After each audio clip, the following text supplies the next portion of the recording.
think of seduction as a language. It is a language that is mostly nonverbal. And your game is to learn that language, to master it. This is my second book, The Art of Seduction, which came out in 2001. And I'm happy to say just recently we've sold over 1 million copies of this book. So there you go. So I want you to think of seduction in the following way. The people around you, all around you in your daily life, they have these kind of walls that are erected to protect themselves from intruders, protect them from advertisers, to protect them from people who are meddling in their life, to protect them from all the other intrusions that are continually distracting them. People, particularly in the 21st century, are very defensive. They have very thick walls around them. They're not necessarily interested in who you are. They're not interested in your ideas, in having a relationship with you, in anything about you. They're naturally resistant to you. The game in seduction is to lower those walls, to make them thinner and thinner, to find penetrating points so you can enter inside their mind, inside their defenses.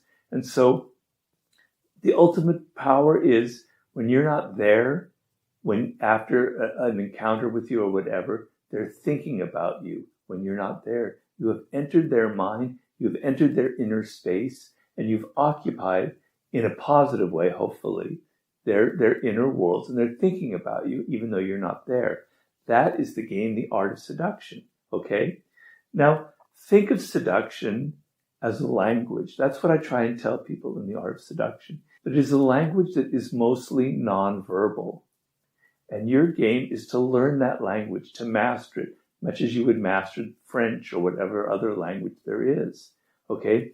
So what is this language? Well, it's a language of gesture. It's a language of body language. It's a language of energy that you feel off of another person. So if someone is trying to seduce you, or you're trying to seduce someone, and you're too obvious about it, and it's too clear what you're up to, and you're saying all the right cliched lines that people say in order to seduce, it just makes those walls thicker and thicker and thicker. It's too clear. People become more and more resistant, right? But if they don't even know that you're trying to seduce, if it's something that's in your energy, it is in your personality, you don't have to say a word. You have charisma. You are a siren. You are a rake. You are the natural. All the 9 types of seducers that I illustrate in there. Then you don't even have to try. It's something that emanates from your personality, and it attracts people to you without you ever saying a word. So part of that language is your own energy, your own kind of confidence and inner security that emanates out of you and that draws people to you. And that is incredibly seductive. It is a language of gestures. So when you go on a date or you take someone somewhere, it's not what you say and everything that you do. It's the place that you take them to. It's not something that they expected. It's a surprise. It's a place that they've never been to before, that's different, that's not predictable. That is part of the seductive language. When you give them a gift, it's not a gift that's obvious, that is, flowers or something like that, or something that costs a lot of money. It's a gift that shows that you're thinking about them, that you understand their spirit. So for instance, I tell people, listen carefully to the other person. They're going to say things about what they love, about their likes, their dislikes. They're going to reveal some of their personality. You want to get them to talk a lot and you don't hardly say anything. And in the course of revealing something that they love, a light bulb goes on in your head and you go, I can give them a gift after a couple of weeks of seeing them that reflects this particular thing they mentioned once, that reveals to them that I was listening, that I understood, that I absorbed their idea, their spirit. And I go, wow, this person was actually hearing me. How thoughtful, right? It's a gesture. You don't have to say anything. Okay, on and on, on and on. You're learning these languages. You are learning what excites people, what triggers their level of fascination, what would repel them and repulse them. So you want to create a degree of mystery. You want to send mixed signals. They don't know exactly who you are. There's an element of, I don't really know this person. What they do tomorrow, I can't really predict. Wow, how exciting. So in the course of that, you're thinking about them. It's a language of absence and presence.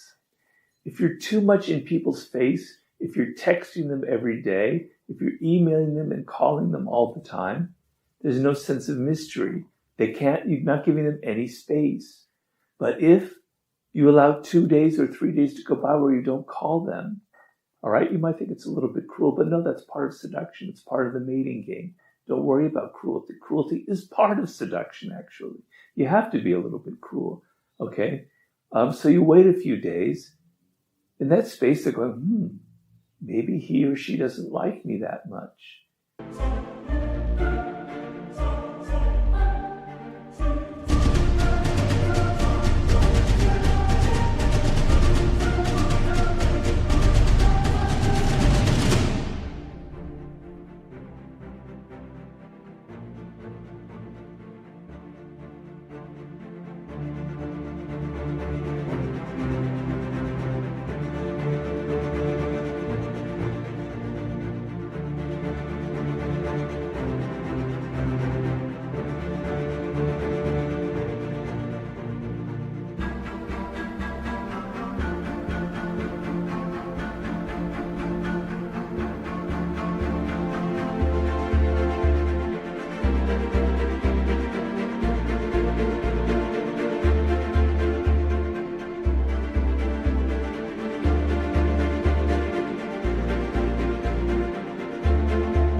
Maybe there's something I said that was wrong. And they start thinking about you and they start trying to think about what they can do to please you.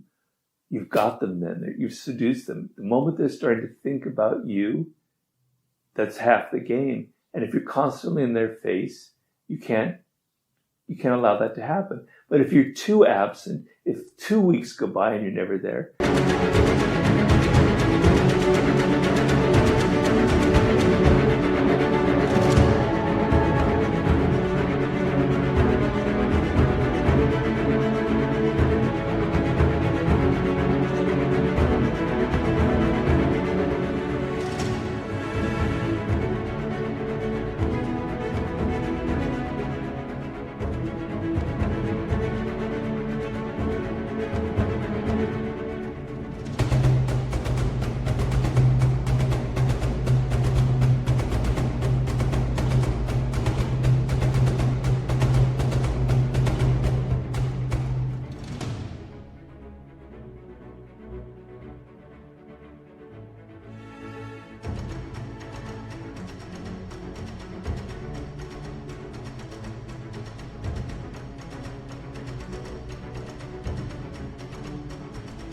you're just going to make them angry. You're just going to make them forget you. You're going to think that you're not trustworthy. You have to know the delicate balance between absence and presence, when to be there and when to disappear for a day or two, right? Not to answer their texts right away.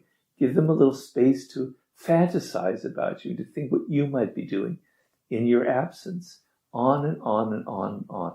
A language of gesture, of behavior, of things that you do, of places that you take them to, about your energy, about when you're there and when you're not there, the level of mystery that you can. If you can master that language and get people to think about you and be fascinated with you, nothing else matters. You don't have to be the handsomest and most beautiful woman in the world. You will seduce them because seduction is a game of psychology. It's a game of entering into their spirit, entering into their mind space and making them think about you. You master that game and you'll be able to seduce almost anyone. So that is basically the art of seduction as I've laid out in my book.